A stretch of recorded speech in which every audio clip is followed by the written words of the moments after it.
Renungan Pagi, Agama yang Bersinar oleh Ellen G. White, 7 Maret 2023, mari kita berdoa. Bapa kami yang di sorga, Allah pencipta langit dan bumi, laut dan segala isinya, Allah yang maha besar, maha kuasa, sumber segalanya, yang kami sembah selalu melalui anak-Mu yang tunggal, Yesus Kristus. Terpujilah Yesus, anak Allah yang maha tinggi, yang adalah anak domba yang menghapus dosa dunia ini. Pada pagi hari ini kami bersyukur boleh bangun dan berbakti dan sebagaimana membaca dan mendengarkan nasihat firman-Mu, kiranya ini menjadi pembaharuan bagi kami semua, agar kami meminta hikmat kepada-Mu ya Bapa dan menerimanya di dalam anak-Mu. Beserta kami sepanjang perbaktian ini kehendak-Mu yang jadi, ampun kami akan dosa dan salah, karena kami berdoa hanya dalam nama anak Allah yang tunggal, Yesus Kristus, yang adalah Tuhan dan Juru Selamat kami. Amin. Renungan hari ini akan dibacakan oleh Saudari Keisha Rahel Sidabutar. Kepada Saudari Keisha, kami persilahkan. Selamat pagi bagi kita semua. Judul renungan pagi kita pada hari ini adalah Tuhan sumber hikmat saya. Ayat ini terdapat di dalam Amsal 3 ayat 13 berbunyi, "Berbahagialah orang yang mendapat hikmat, orang yang memperoleh kepandaian." Baik dengan menelusuri relung-relung bumi, maupun dengan upaya sia-sia untuk menembus misteri keberadaan Tuhan, hikmat tidak akan ditemukan. Sebaliknya, ini ditemukan dalam kerendahan hati, menerima wahyu yang dengan senang hati Dia berikan, dan dalam menyesuaikan kehidupan dengan kehendak-Nya. Testimonies for the Church, jilid 8 halaman 280. Orang yang lapar akan pengetahuan agar mereka dapat membahagiakan sesama manusia, akan dengan sendirinya menerima berkat dari Allah.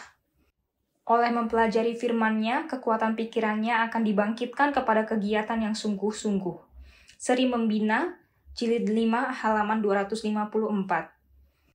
Jangan seorang pun berpikir bahwa tidak ada pengetahuan lagi yang tidak mereka peroleh.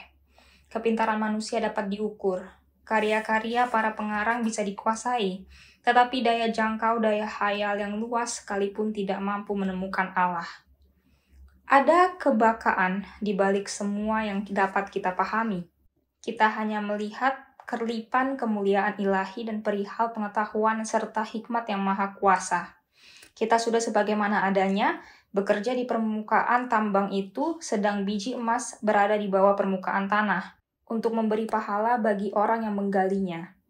Cangkul harus menggali makin lama semakin dalam, dan hasilnya ialah permata yang mulia. Perantaraan iman yang benar, pengetahuan ilahi akan menjadi pengetahuan manusia. Seri Membina, jilid 5 halaman 79. Apabila di antara kamu ada yang kekurangan hikmat, hendaklah ia memintakannya kepada Allah. Yakobus 1 ayat 5. Bapa kita di surga adalah sumber kehidupan, hikmat, dan sukacita. Langkah kepada Kristus halaman 8. Demikianlah firman Tuhan kita pada hari ini. Terima kasih, Tuhan Yesus memberkati. Terima kasih atas penata layanan Saudari Keisha. Tuhan Yesus memberkati. Selamat pagi saudaraku dalam Tuhan.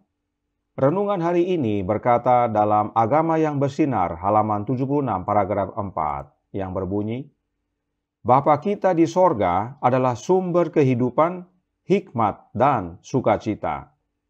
Allah Bapa adalah sumber hikmat, sebagaimana renungan hari ini nyatakan bahwa Tuhan sumber hikmat kita. Kemudian Roh Nubuat juga berkata dalam suratnya nomor 10 tahun 1886 paragraf 6 yang berbunyi, bersama Kristus, sumber hikmat untuk membimbing Anda akan memiliki keterampilan dalam pengobatan jiwa dan juga tubuh.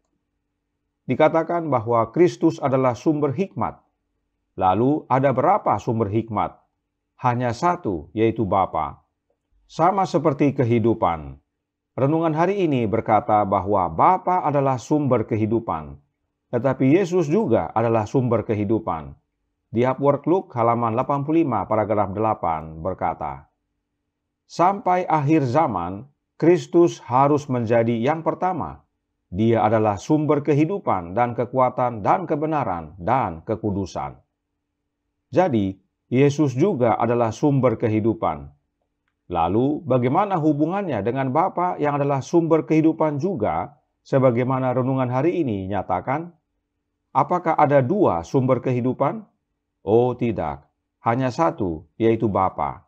Ingat kembali kutipan berikut yang terdapat dalam Kerinduan Segala Zaman, buku pertama, halaman 15, paragraf 2. Demikianlah di istana sorga dalam pelayanannya kepada semua makhluk, oleh Putra yang kekasih itu, hidup Bapa mengalir kepada sekaliannya. Oleh karena hidup Bapa mengalir kepada sekalian hanya melalui Yesus, maka Yesus menjadi sumber kehidupan bagi semuanya. Perhatikan penjelasan Roh Nubuat berikut ini dalam Kebahagiaan Sejati, halaman 15, paragraf 2. Di dalam kemurtadan manusia, memang menjauhkan dirinya dari Tuhan.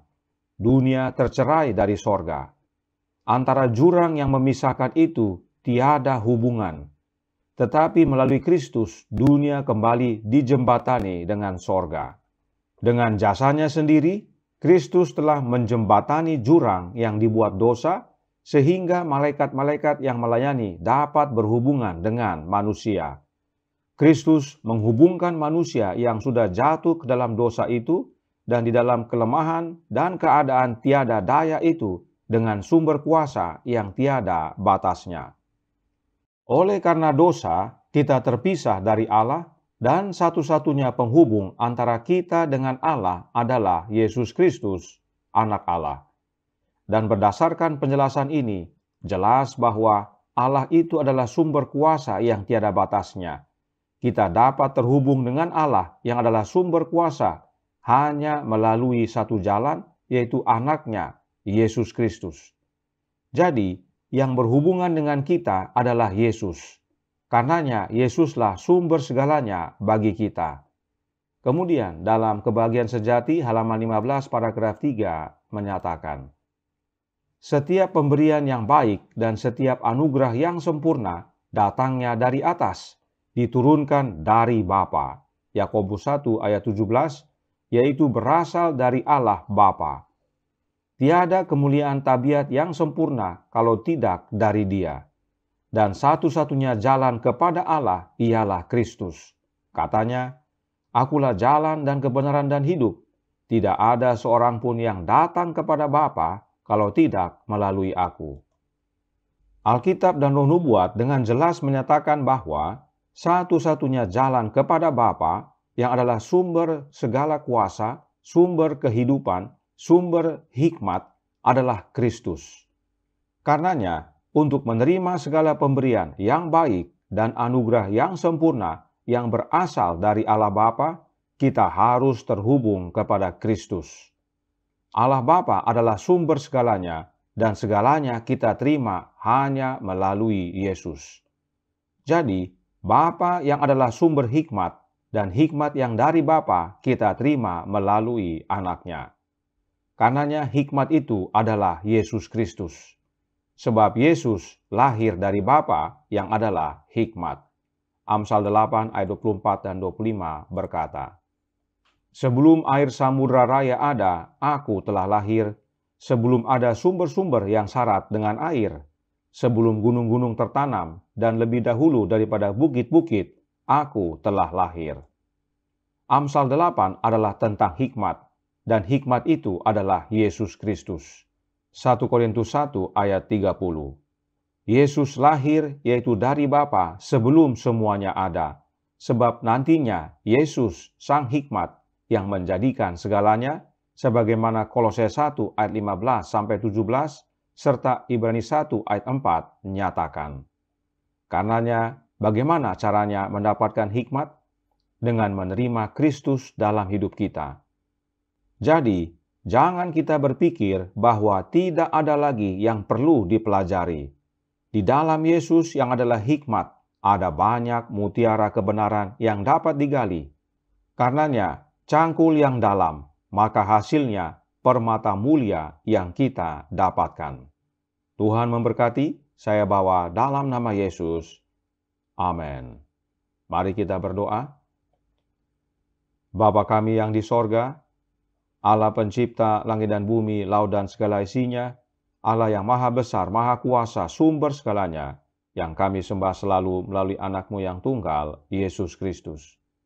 Terima kasih atas nasihat yang penting bagi kami pada pagi hari ini, agar kami yang kurang hikmat ini, yang seringkali merasa cukup, datang kepadamu ya Bapa meminta hikmat, karena Engkaulah sumber hikmat, dan Engkau karuniakan hikmat itu di dalam anak-Mu. Melalui Kristuslah kami menerima hikmat, dan karenanya Dialah Sang Hikmat. Dan Yesus hadir dalam hati kami oleh kehadiran Roh-Nya. Karenanya tolong kami ya Bapa, curahkan roh anak-Mu dalam hati ini, karena roh anak-Mu adalah roh kebenaran, yang menuntun kami ke dalam seluruh kebenaran, dan satu-satunya guru yang kompeten, yang dapat mengajar kami untuk menggali dan menemukan permata-permata kebenaran. Dan itu dapat menjadi pembaharuan bagi hidup kami, hingga pada akhirnya hidup kami diubahkan menjadi sempurna sama seperti Dia, hingga pada akhirnya saat Yesus datang kedua kali kami boleh diselamatkan. Beserta kami sepanjang hari ini kehendak-Mu yang jadi, ampun kami akan dosa dan salah, karena kami berdoa hanya dalam nama Anak Allah yang tunggal, Yesus Kristus, yang adalah Tuhan dan Juru Selamat kami. Amin.